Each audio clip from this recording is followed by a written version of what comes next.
Let's all welcome Paul McCarty with Panda Mirror, how the Chinese CCP manipulates NPM. Thank you.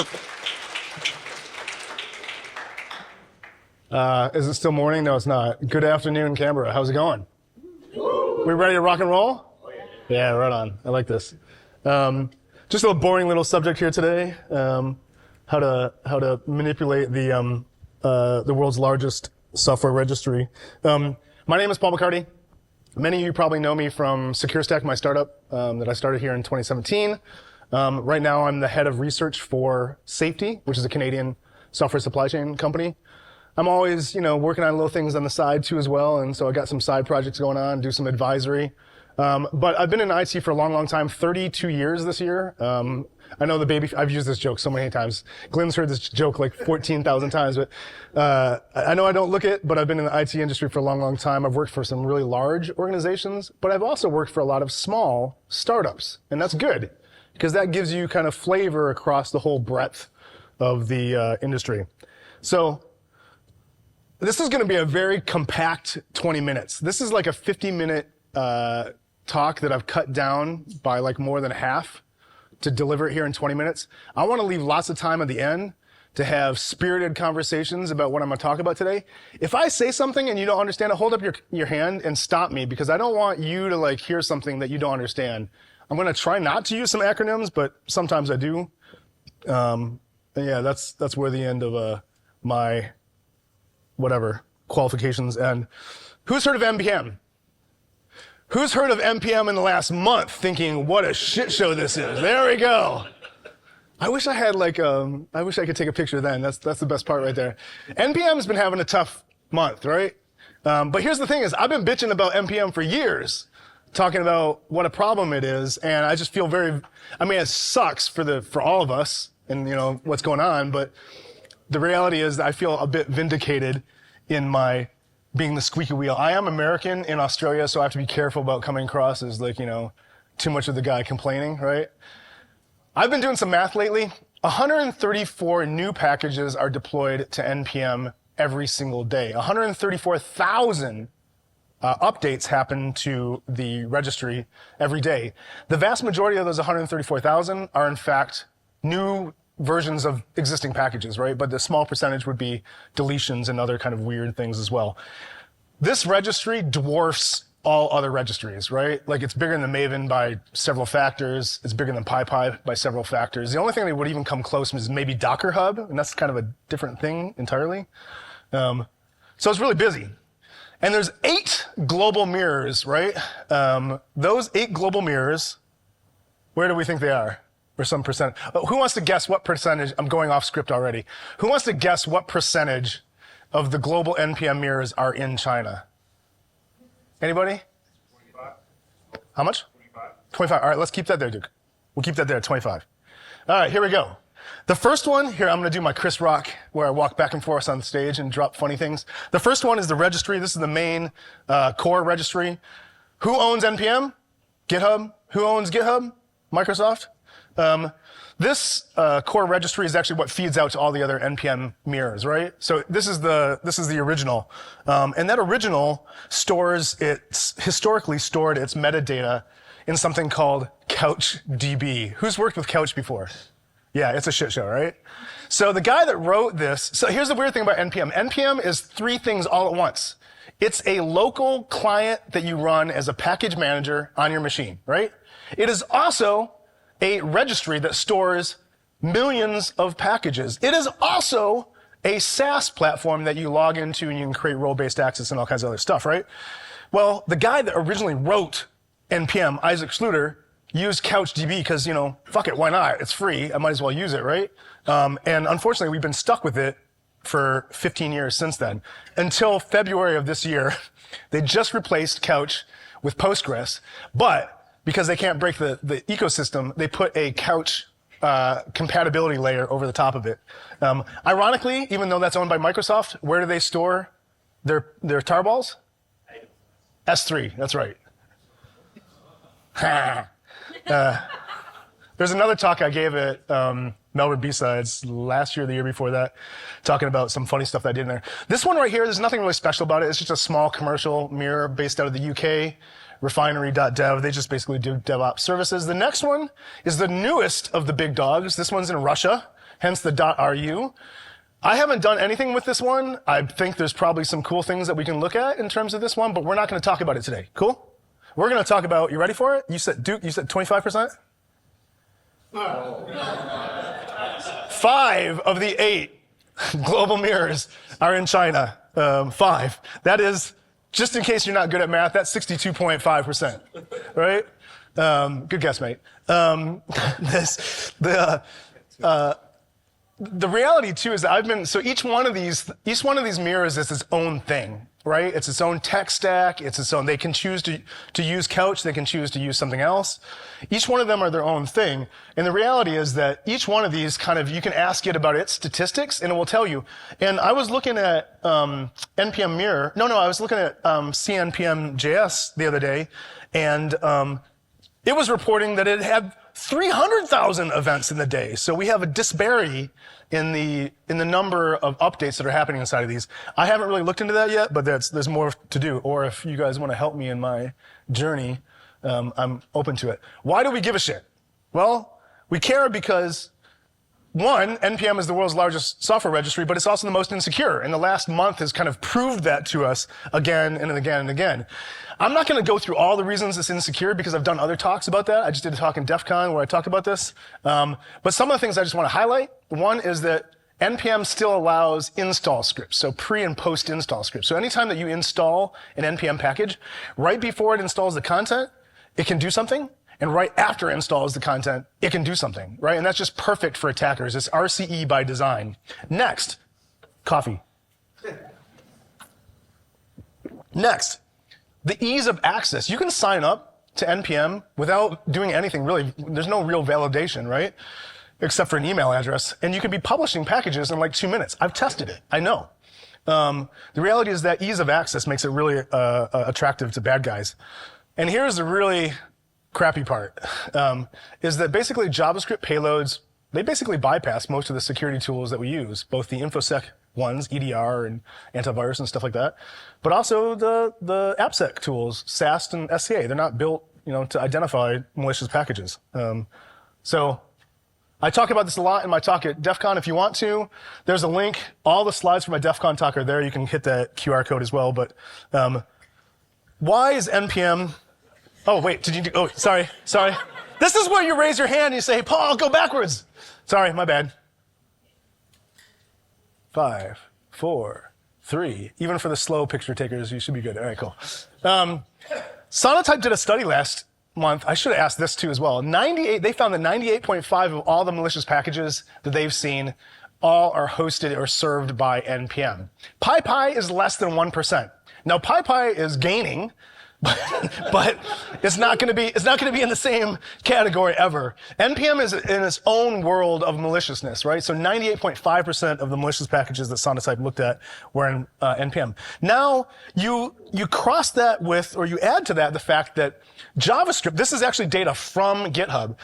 JavaScript. What GitHub did here in this study is they said they wanted to track how many dependencies things had, and they found that the average JavaScript project on GitHub had 10 first-level direct dependencies and 683 indirect.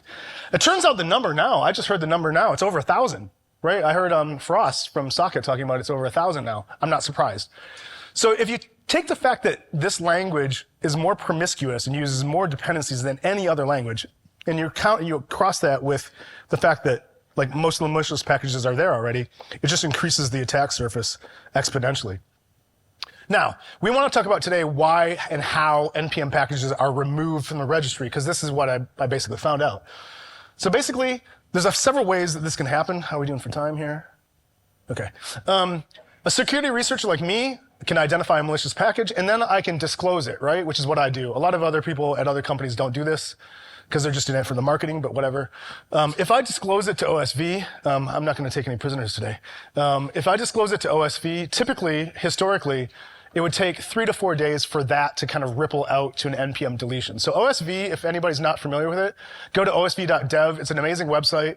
It's a collaboration between Google and the open source OpenSSF Foundation, which is part of the Linux Foundation. They have what's right now the world's best malicious package database. I'm the lead, but anyhow, flex. So that typically took 3 to 4 days to do that, right?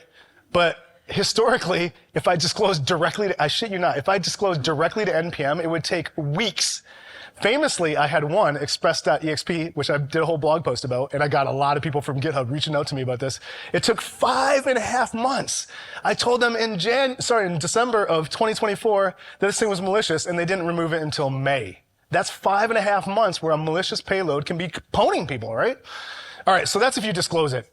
Another way that you can get this kind of into the system is OSV has an automatic scanner that can identify things, and again, that typically gets into GitHub and then removed from NPM within 3 to 4 days. That all has changed recently because of what's been happening over the last month. Now, from when I disclose to when something's removed from NPM is about 2 hours, 3 hours, right? One of them recently took a day, but most of the ones I've done in the last couple weeks, week and a half, I guess, are like in the hours. So that's amazing. That's one good thing to come out of this. Beyond that, the last way I want to talk about is NPM's own internal team. They have a team that identifies malicious packages, and then what they do is they remove it from NPM. But they don't really do anything except they make this really terrible GHSA. GHSA is GitHub Security Advisory. It's another database. It's owned by GitHub. It's shit. They will remove it from GHSA, from NPM, and they don't talk about it. They do it really quietly. And that last scenario is the one that I really, really was interested in, because what I wanted to find out, can I get access to packages that NPM has removed that maybe not many people have seen, right? And that's where we're going with today's conversation, if you didn't pick up what I was putting down there. This is what it looks like when a package, when NPM identifies that every single version of a package is malicious, which is what most of them, 90+% of them are like that. What they do is they remove every single malicious version and they replace it with one version, which ends in this 0.0.1 security, right? So that's a placeholder. They call that a placeholder. They do that for a number of reasons. The main reason, which is kind of weird, is they do that so that nobody can ever use that name again. So they basically don't want to let somebody use that name again, right? And there's a reason why, but you have to understand the ecosystem a little bit to understand why. Alternatively, another way for you to remove something from NPM is for an NPM author to remove it themselves. And this is something that's very unique, like to the last maybe 3 or 4 months. I used to see it every once in a while, but it's increased dramatically. What'll happen is a researcher like me will identify that a package is malicious. We will start the process, typically go to OSV and create an advisory there. And you know what the bad guy does? They remove it themselves. Why do they remove it themselves? Because it gives them this unintended benefit, which is it breaks NPM's automation, right? It usually doesn't even go all the way to the GHSA advisory.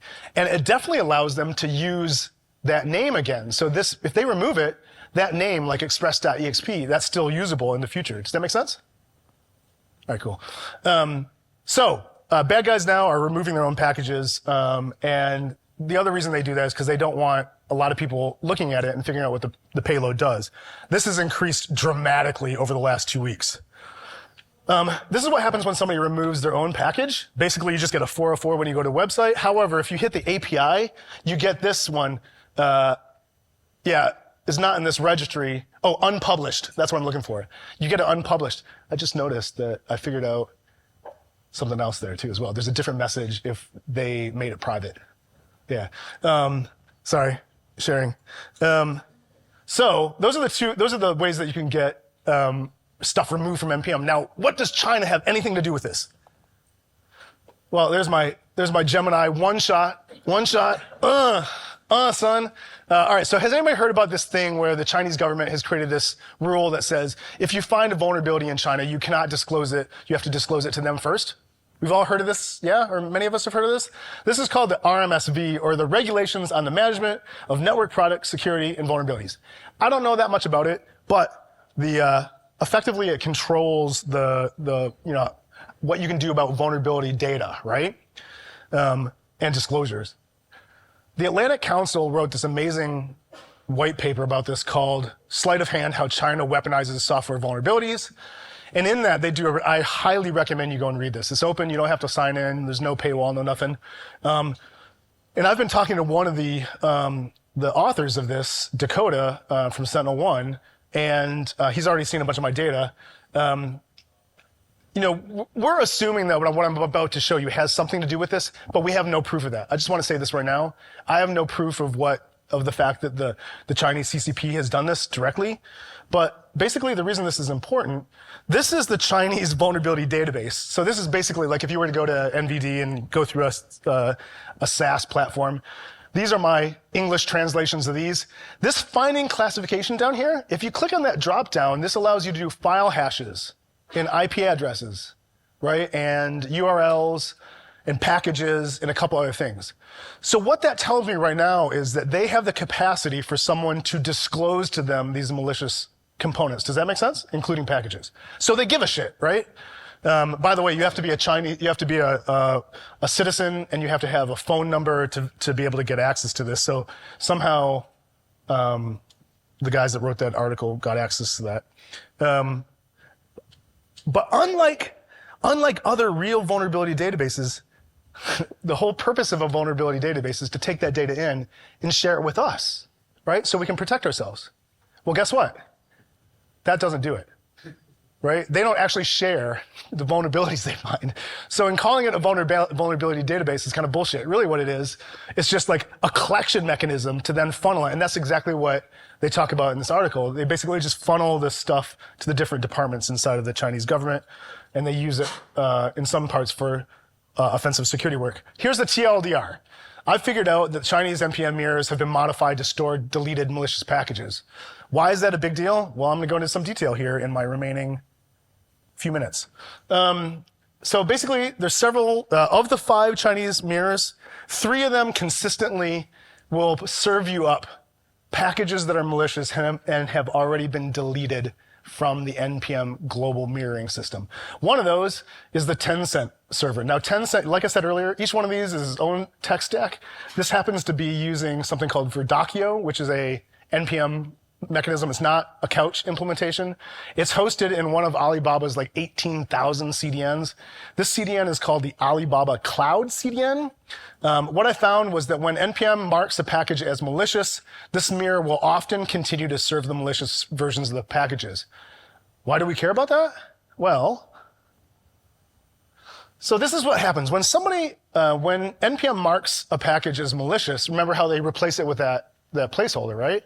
So that's what the main registry is saying. So this is by the way, this is a Python script that I wrote. It basically just goes and checks the availability of a particular package in each one of those 8 global mirrors. So that's a correct response.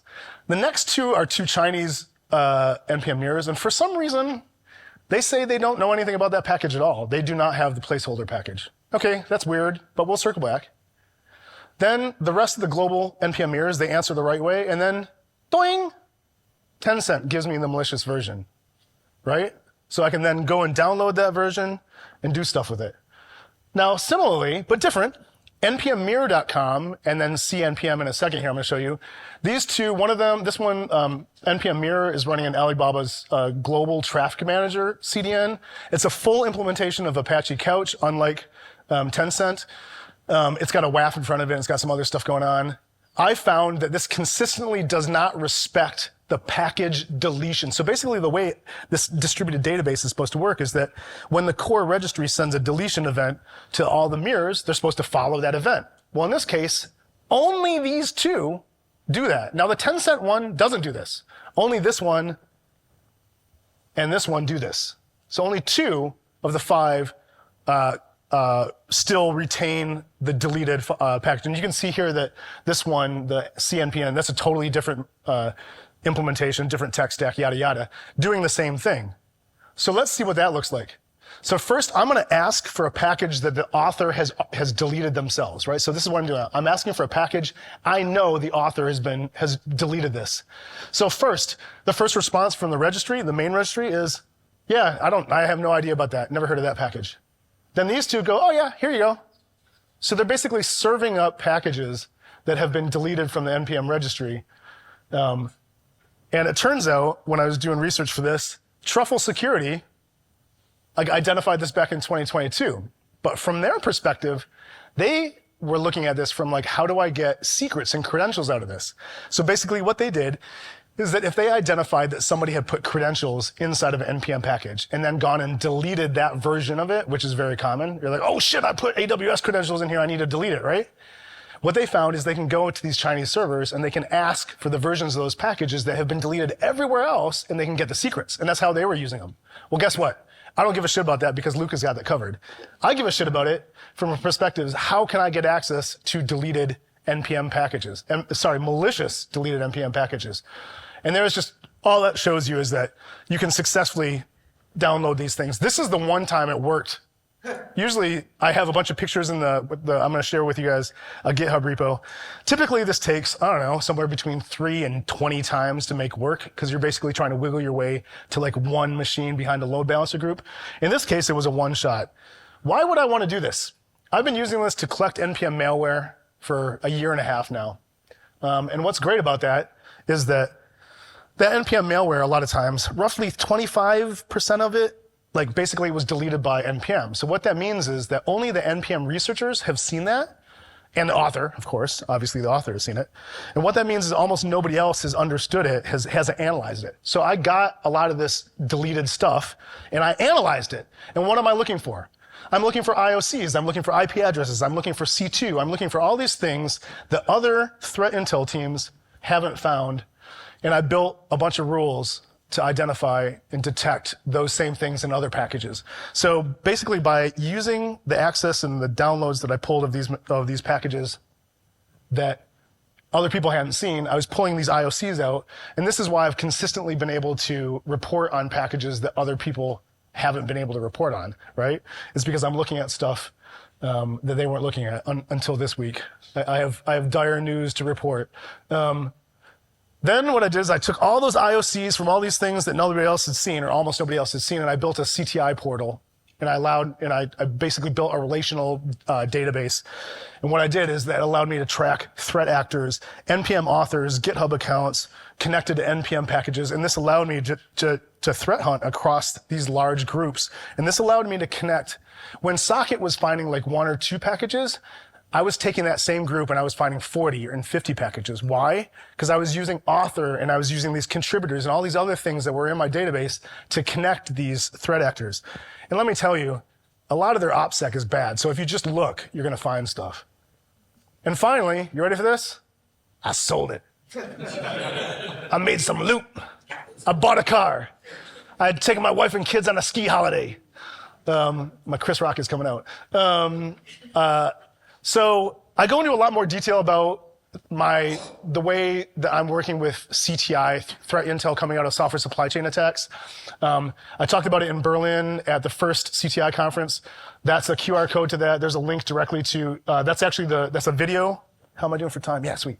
That's a video. I went into a lot of detail about how you can capture IOCs from these software. And this is, just to be clear, the reason this is awesome is because for the first time, you can collect things out of software type attacks the InfoSec teams can consume natively. They can bring into their SIEMs. They can bring into their logging solutions, right? These are things that you know how to do things with: IP addresses, domains, file hashes, and what have you.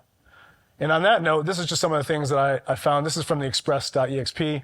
I found domain names tied to this. I use those domain names and other, threat intel platforms to connect this to a larger group. And this was obviously a Russian criminal group, not a state actor.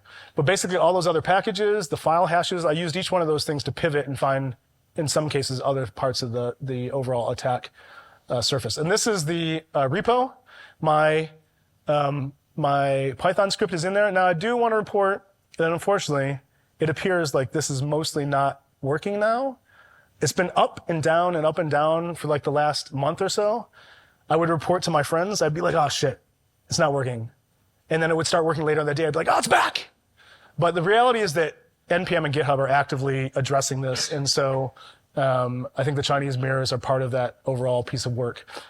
There's my contact details. Feel free to reach out to me. And would love to take some questions in the remaining 2 minutes. Good? Yeah, cool. Sick. Thank you.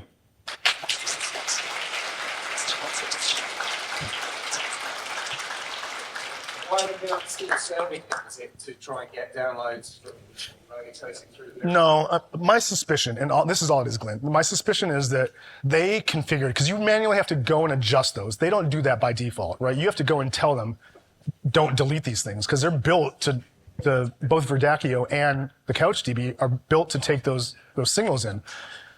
My assumption, and talking to Dakota and some of the other people that I've talked to, my suspicion is this is the cloud provider's way of kind of proactively saying, hey, here's some malicious stuff the Chinese government might give a shit about. Let's just not delete it in case they want it. And who knows, it might be more formal than that, right? It might not be them proactively doing it. It might be. I'm never going to know. All I can tell you is that the Chinese mirrors did it consistently for years when none of the other ones did it. None. And I've hit these APIs literally millions of times. So like none of the other global mirrors did it, and only the Chinese mirrors did it. Is that a good answer? It's the best one I got. It's either shit or malicious. Yeah, it's either them being proactively shit, bad, or just overtly malicious. Yeah. What else? Yeah, mate. Thank you for an amazing presentation. I've been observing the Chinese internet a lot, and I found the malicious activities are so systematic, and it's pushed by the government in a very aggressive way and used for nefarious purpose. It's very different even from the Western offensive cyber operations. Yep. And it's the scales is also massive. It's implemented in a very irresponsible way. So I wonder why would we keep the supply chain hygiene, keep the development community hygiene from any Chinese actors? Why shouldn't we hide our development teams from Chinese actors? Maintain a hygiene from. Oh, hygiene. Yes. Oh, so you're asking why don't developers do a better job of basically excluding. Man, I've been asking that question for 25 years, homie, and I don't have an answer. I mean, it's complicated. Like, We're bad. are we out of time? We're out of time, but I bet Paul's more than willing to. Yeah, I'm gonna go outside. You can ask me any questions you want to. Cool. Thank you very much. Thank you, guys. I appreciate it. Ta.